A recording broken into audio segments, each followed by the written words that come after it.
God! Mercedes jerks upright from the couch, clutching her head with a strained groan. Is everything okay? She turns to her mentor, 9, whose eyes are fixed on the computer screen. My chip's acting up again, messing my head. Why can't you get it fixed again? Tell him straight up, be annoyed. Ooh, tell him straight up. I put in my request to get it fixed ages ago. Mercedes grumbles under her breath as she slumps back onto the couch. They just won't get back to me for whatever reason. It's just something I gotta deal with for the time being. At least I never miss a bounty now. Annoying ass chip. Why don't you let me tinker with it? Surely I can do something about it. You know why I don't let you tinker with it?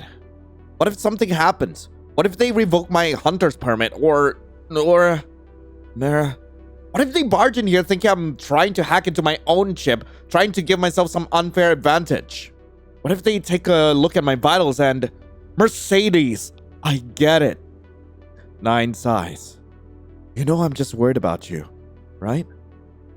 You just look so... helpless when it happens. I don't understand why we both have to get these alerts. I mean, we live together. Tell me about it. Anyway, tell me about the bounty. I can't afford to get sidetracked now. Mercedes glances over at 9's computer screen. 9 seems to be in the middle of programming something for a client. A demon for an upcoming cyber attack? They've always been good with that kind of thing. Just the usual. Some dumbass with illegal implants and no way of controlling himself. I never understand why people go through such sketchy procedures in the first place. Not only is it extremely risky, but it's always in a dingy basement with parts lying all over the floors. Super unhygienic. You sound like you've experienced it firsthand. 9 laughs. Oh yeah, I've totally experienced it firsthand. I hate having perfectly good implants. I'd rather have no control over my body and risk death. 9 slams the enter key on their keyboard before spinning their chair to face Mercedes with a deadpan look. I totally love that. Mercedes laughs. 9 doesn't partake in sarcasm often, but when they do, it never fails to be funny. 9 walks over to the couch to sit beside Mercedes. Finally done with some work. Come on, turn around and face the other way. Mercedes isn't entirely sure of what is to come, but obliges nonetheless. A second later, she feels a pair of hands run through her hair. I can't imagine how your head feels. You used to look forward to bounties. Now every time you get one, you're in pain. It's hard to watch. Mercedes doesn't speak. She's too caught up in the moment. 9 always knows what she needs. Please, don't stop. Wait, what? Wait, what? Okay, thank God I got zapped at that exact moment. Thank God. I don't know what was going on there. I don't know if I want to know. Mercedes jolts up, sending panic through 9's body, thinking she hit a nerve. God. Okay, I'll do this goddamn bounty. Mercedes grabs her jacket and rushes out the door, slamming it on the way out of frustration. God forbid she enjoys anything. A second later, a fit of laughs is heard from the room. Mercedes smiles. Mercedes drives her knee into the man's back, forcing him down onto the concrete. Straddling him, she firmly secures his arms behind his back with a pair of handcuffs. Let me go! I'll kill you! Yeah, nothing I haven't heard before. With a tap on her implant, she hears a ding to signal HQ's pickup. The man looks at her and pauses for a moment. Wait, aren't you Javi's girl? What? How do you know Javi? He chuckles softly before bursting into laughter. Oh man, how do I not? I know all about him. I know how he... Thwack. In a quick second, a boot swiftly meets the man's face, knocking him out cold. Mercedes looks up at the figure in front of her, a smile instantly spreading across her face. Hey, beauty. This creep bothering you? Javi offers his hand out to Mercedes, pulling her up into a hug. Definitely teasing him. Not as much as you do. Ouch. Cold as always, Mare. What are you doing here anyway? Well, I happen to have 2 tickets to the new Doom movie and was wondering if you wanted to watch it with me. Maybe come to my place after? She giggles and rolls her eyes. I thought you hated Doom. Don't you find it dated? Yeah, but you like it. That's enough of a reason to go. Alright, Casanova, I'll go with you. After I finish this job, though, I've got to send him to HQ. Javi pumps his hands in the air and lets out a woo. I'll see you at the mall later, then. Our usual spot? Yes, Javi, our usual spot. She grins and waves him off as he takes his leave. How does he know about me and Javi, though? Weird. God, that movie was so good. Was it just me, or did Timmy Chamoy look better than usual? Debatable. Javi opens his apartment door for Mercedes, entering after her. Mercedes takes off her shoes, hopping onto his bed. Now that she thinks about it, this was the latest she's been in his house. It's kinda scary when it's dark here. Didn't help that it was a more dangerous part of the city. By the way, haven't had the chance to ask yet. How's your roommate? The android? They're more than an android, and 9's doing fine. Right, sorry. Is it not gonna be worried about you not being home yet? Nah, they're distracted anyways. They've got a lot of jobs this week. They're probably grateful that I'm out instead of being around to annoy them. I see. Well, I'm gonna take a shower. Don't touch anything. Without me? Without me? Don't tempt me, wench. Mercedes chuckles to herself and takes the chance to glance around his room. Ooh, I get to look at everything. Ooh, a Polaroid camera. I wouldn't have pinned him for a photographer. I'd love to see his pictures someday. Empty ramen cups. For someone who claims to be the perfect house husband, he seems to have more ramen cups than actual meals. Right, sharpened knives. His knives look well managed, and that's coming from me. He did mention that he cooks a lot though, so it's not that surprising. Bookshelf with files. He's got a lot of files on his bookshelf. Each of them look like they have at least 100 documents in them. I wonder what they're about. Pile of clothes. He sure does have a lot of dirty laundry lying around for someone who's rarely out. Maybe he secretly parties a lot. I wouldn't put it past him. Lawson thought Mercedes barely registered the sound of running water stopping. Yo. She looks up, watching as he leaves his bathroom with a towel slung casually over his shoulders. He throws it into his ever-growing clothes pile. You should get that cleaned up, man. That's gross. Javi shrugs and leaps into bed next to her. I will. Eventually. Gross! Your place is kinda nasty, dude. How are you gonna bring home girls this way? It's not, and I don't. I bring home one, and she doesn't mind. Mercedes laughs and lightly shoves him. He shoves her back and looks up at her, their eyes meeting. His lips tug into a gentle smile. What? Nothing. You're just really pretty. He sits up to push a strand of Mercedes' hair behind her ear, cupping her face in the process. I know that I say it a lot, but I hope you know. I mean it each time. Each time? She giggles softly, her breath catching as she intertwines her fingers with his, nuzzling her cheek deeper into his touch. Yeah. Each time. His eyes flicker down to her lips, and back to her eyes as if nothing else exists in the world. 9. I didn't tell him I wouldn't be home. He leans closer to her, the warmth of his lips softly thawing her cold ones. Mare. Javi. Best? Ugh. This without a doubt has got to be the worst way to wake up. Upon opening her eyes, Mercedes looks around the room. A presence is missing. Javi is gone. He's nowhere to be seen. Javi? Mercedes calls out his name, but to no response. Did he really just leave? Maybe he has a good reason. This is his house after all. Mercedes gets out of bed, takes one glance in the mirror, and heads straight for the door. Still no sign of Javi anywhere. Where could he have gone? She checks her phone. No messages from 9. That's odd. Surely they would have asked where Mercedes was or if she's even coming home. Mercedes tries not to think too deeply about it. 9's probably just busy. Or it's a charge day. They're not entirely present during those things. Maybe they just forgot. 9? You there? Mercedes pushes their front door open, hoping to hear them call back. Silence.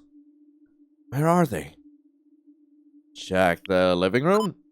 Maybe they fell asleep after watching TV. Entering the living room, Mercedes glances around, half expecting to find 9 sprawled out on the couch. Instead, she finds the room practically untouched. Everything looks the same from when she left. It's typical of 9 to not clean up the house when she isn't home. Not here. There's only one place 9 could be. The office. 9's either out of the house or is waiting to scare me the second I open the door. This isn't funny, 9! Are you in here? Mercedes lingers outside the lost door, awaiting a response. She lets out a deep sigh after a couple moments of silence. She reaches for the door handle, noticing how cold it is compared to the others.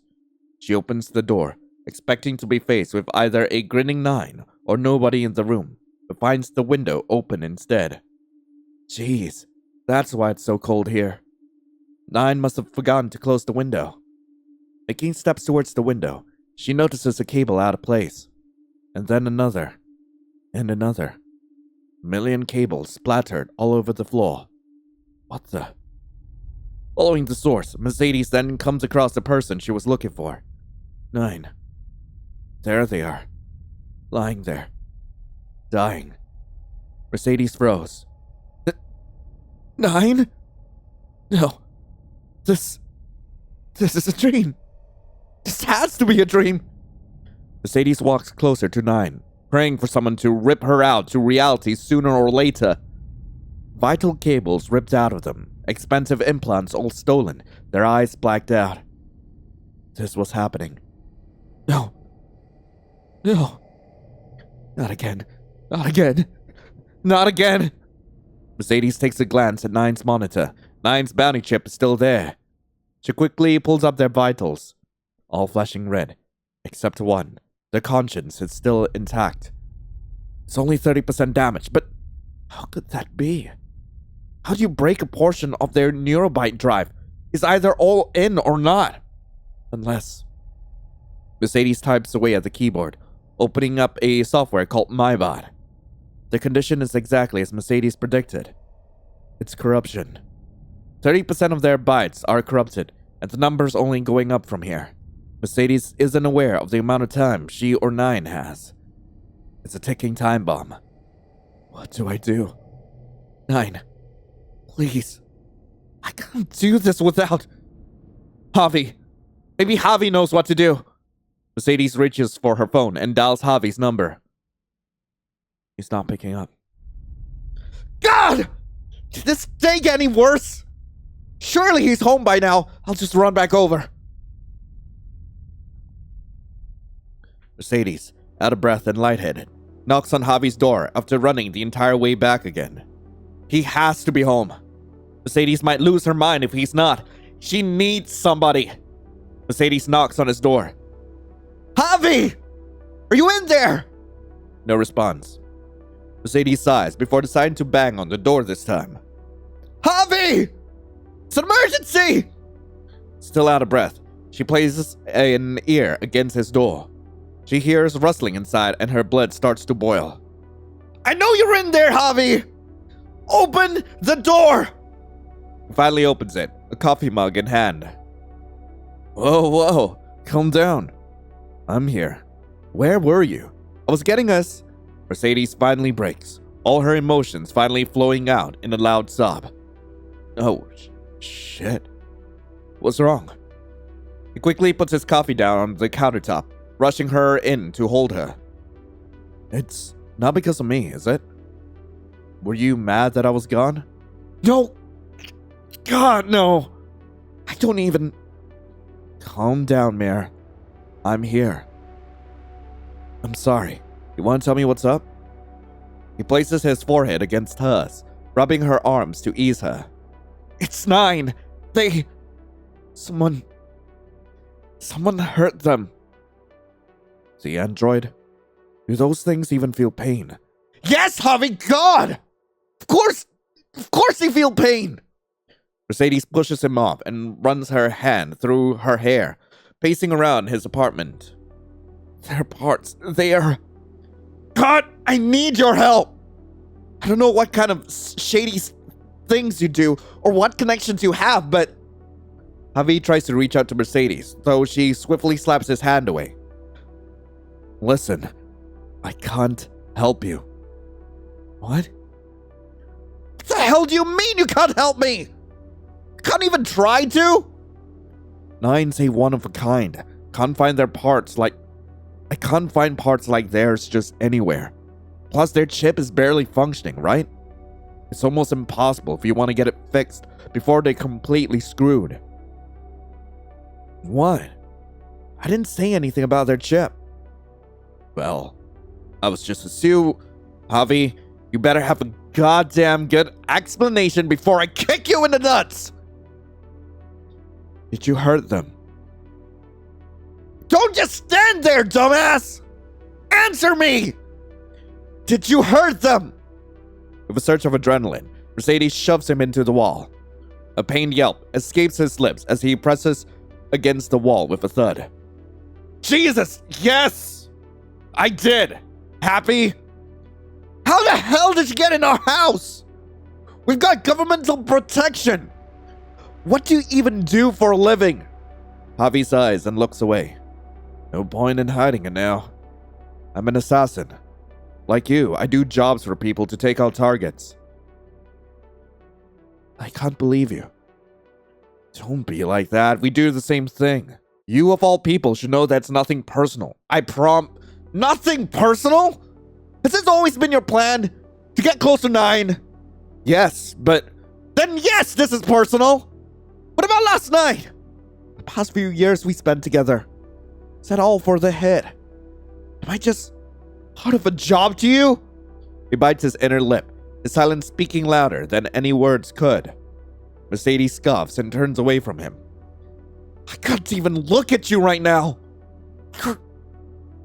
You're disgusting. I need the money, Mare. My sister's sick and... You cannot be giving me a sob story right now! Do you think I give a damn? You could have just asked me for help. Cared about you, Javi. You didn't have to go behind my back and try to kill my best friend.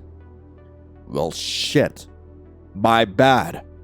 I didn't think it was that big of a deal. It's just a robot, Mare. You can just buy another 9. Get a 10s or something if you need to. There is no other 9. They're special to me. I don't know what you want me to say then. It's not my fault you're attached to steel. Let's face it, you're kidding yourself if you consider that robot a friend. So 1s and 0s up there. I doubt it even registers you as anything more than an animal. Mercedes feels a profound shift deep within her. Just like that, the remnants of any feeling she once harbored for Javi disappeared, leaving behind only a hollow emptiness in their wake. There was no warmth in her heart, no affection to be found. Instead, there was only disappointment, anger. Who even are you? 9's an android? At least they have empathy, something you're clearly lacking. Mare, just don't! I never want to see you again. Mercedes wraps her arms around herself as she makes her way out, trying her hardest to avoid looking at him. I'm only a call away if you need me. Well, screw off, Javi! 9. I'm back. Mercedes doesn't expect to respond back, but she says it anyway. She rushes over to 9's side to take a good look at what parts she needs to find. However, it looks as if More parts are missing. I could have sworn. Mercedes takes a good look at her surroundings. Someone here. Mercedes grabs a nearby cable and peeks out the office door. She sees and hears no one. The stress must be getting to her. Focus, Mare. You can't get distracted like this. She turns around and fixes her attention back to 9. They're too damaged. There's no way I can keep 9's conscience in this body. 9 isn't stored on an ordinary neurobyte drive, but a prototype. That makes 9's conscience extremely hard to transfer, not to mention the corruption slowly killing them bite by bite. Mercedes spends an hour looking for this drive. All over the internet. Even the deep dark one she isn't allowed to be in. Nothing. She's even sent a message to her superiors, requesting assistance. Nothing. Nothing. Nothing. All she gets are nothings. After careful consideration and analysis, potential risk, and alignment with our corporate policies, we regret to inform you that we are unable to provide the requested assistance at this time. What the hell? 9's worked there for years and they don't care in the slightest. Welcome to corporate whatever, dystopia we're in. Mercedes is extremely close to banging her head against the desk until she comes across a fed up forum titled f/neonexus. A post titled, Ask Me Anything. I found my girlfriend in a discarded neurobyte prototype. Jackpot! She scrolls through the responses without delay, finally coming across a comment asking where he has gotten the discarded neurobyte drive. Everyone thought the mere existence of one was a myth. Data Slim Drive. That's only a couple of roads down from my childhood home, or whatever's left of it. That's beside the point. It says I can find a prototype from a guy named Kiefer. Nothing else. Could fed up users be any more vague? Mercedes nearly knocks everything off the desk standing up. She needs to get that prototype immediately. 9. I'll be right back, okay? You just hang on tight. She takes one last glance at their vitals. Corruption, 52%. 2 hours have passed since Mercedes last looked at 9's vitals. It seems that with every passing hour, 9 lose 10% of their bytes. Their memories. The lines of code that makes 9. Okay, Mer. We've got 4 hours to get back to them. Everything will be okay. 9. I won't lose you. I can't. After almost an hour's taxi drive, Mercedes finally makes it to Dada Drive. She paid for her trip, only to then be faced with the fact that she had no other lead. Fed up users mentioned the location being really obvious, but nothing seemed out of the ordinary to Mercedes. That is until Mercedes notices a string of LEDs strategically placed to lead her into a dark alleyway. In any other circumstances, this would have been a trap, and Mercedes was willing to do everything and anything to save her best friend. The alleyway led to a couple of stairs down, which then led to a hallway filled with doors. It was like a never-ending maze. She wasn't sure of which one to choose, but only one of them had a little peephole on it, so she decided to try her luck with that one first. You passed the door test. Looked like common sense to me. The man looked through the peephole and all around Mercedes, probably checking to see if she's come alone or if anyone else. Psst. What's the password? Password? Mercedes wasn't aware of any password. I will be honest. I don't know. Ding, ding, ding! That's right! The man quickly backs away and some rustling can be heard from behind the door. Welcome to the den. Kiefer, I've said it a million times. It's called the Nexus Zone. Nexus Zone. Whatever. Don't mind him. He's uncool. All he ever talks about are RetroTech and whatever VR headsets are. Boring! He says things about how revolutionary they were back in the day, but I just don't get it. Just get AR eyeball transplants. The big clunky things on your head makes you look like a weirdo. Kiefer starts absentmindedly pulling on Mercedes' wrist. It seems as if he wanted to show her something. Come, I recently got a bunch of new tech that's much cooler than his retro shit. I can stuff like body plates, bug detectors, I will follow along. And I got this voice synthesizer the other day. It's super sick. I can make my voice sound like famous people or Errol over there, but he hates it when I do. He's no fun. Kiefer, this is great and all, but I need help finding some tech for myself. I think it counts more towards retro tech, which I know is Errol's whole shtick, but maybe you've heard of it too? Something called a neurobyte drive prototype. I don't know what that is, but you could ask Errol about it. Kiefer points to a separate section of the room, shabbily covered by a shower curtain. Thank you, Kiefer. Mercedes pulls the curtain back, being met with Errol slouched on a beanbag and playing with a relic of the past, a Nintendo Switch. Excuse me. Kiefer said I could ask you for a nearby drive prototype. Huh? That old junk? What do you need it for? It's for a close friend of mine. They really need one right now, and I'm scared that any longer they might die. Yeah, I heard of this happening. Your Android must be sweet. Look, I'd love to just give it to you, because I honestly don't give a shit. But rent's kinda tight this month. What do you got to give in return? What? Won't money be enough? I guess, but where's the fun in that? Oh, I don't trust Javi. But do I give up my first gift from 9? I guess I'll give up my first gift from 9. I guess. You like old stuff, right? Here's a thing. I don't know. Mercedes sticks into her pocket and reaches for her first gift from 9. She holds it out, letting Errol take a peek. Oh, my God. Is that an iPad mini? Holy hell, I thought these bad boys were gone forever. Take whatever you need, lady. Enjoy your prototype. It takes a small component out of a safe, tossing it at Mercedes. Not willing to waste another second, she books it outside to grab a cab back home. I'm coming, 9. Please hold on a little longer.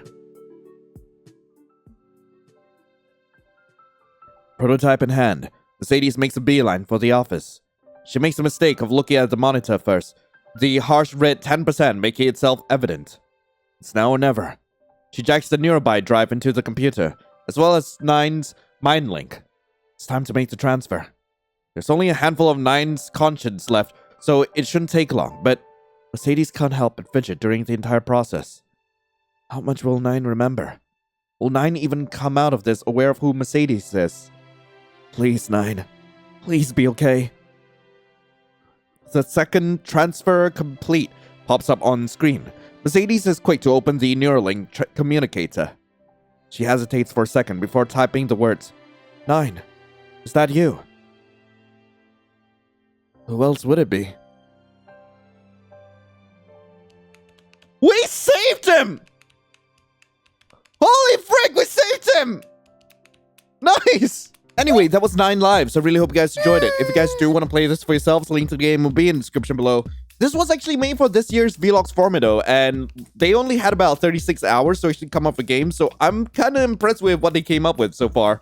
And yeah, this was actually made by the same developers as like Thirds of You Beyond the Bay, and gosh darn, I know that there's one more game by this developer, and now I kind of feel like I've got to play that. But anyway, thank you all so much for watching. Hope you all have a lovely rest of the day, and as always, I'll be seeing you in the next video. This is Lion, signing off. Ciao.